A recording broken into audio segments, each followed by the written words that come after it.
In this video, I talk about the energy use and emissions of greenhouse gases related to metal production. As you can see from this picture of Cambridge University, different materials have different costs and have different energy requirements.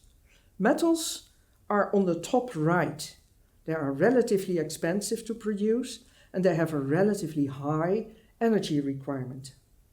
You can also see that the range is large, also within the metals category. Least expensive and least energy intensive is iron. And on the top, there are the rare elements that are found in difficult places in low concentrations. This picture from the United Nations International Resource Panel shows energy intensities for a few major metals. The left graph shows how much energy is needed to produce 1 kilogram of metal.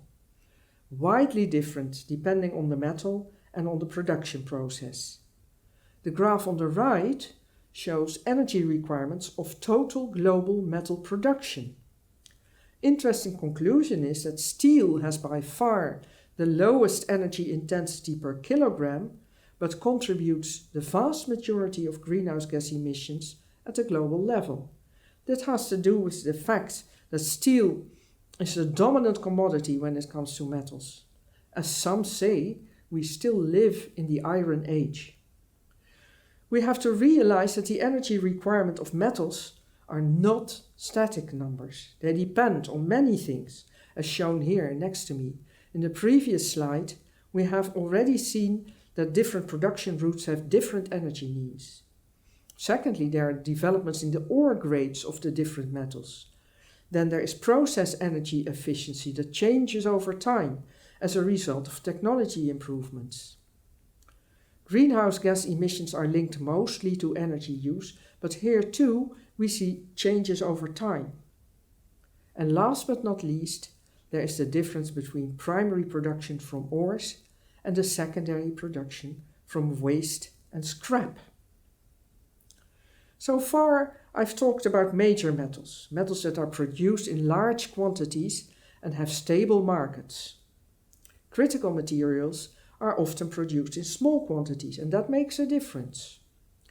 Looking in energy intensity databases, we can see that critical raw materials often have a high energy requirement per kilogram. This is logical, since their concentrations in the ores are often low. But there are also usually co- and byproducts of other metals. That means it's not so easy to say which part of the energy is actually used to produce them specifically. Also, their markets are unstable, which implies that not only mine production but also production from the urban mine may be inefficient. Last but not least, it would not be fair to put critical raw materials in the corner of bad for the climate. In fact, critical raw materials are essential materials in technologies that actually reduce greenhouse gas emissions. When assessing climate change consequences of material use, this has to be taken into account in some way as well.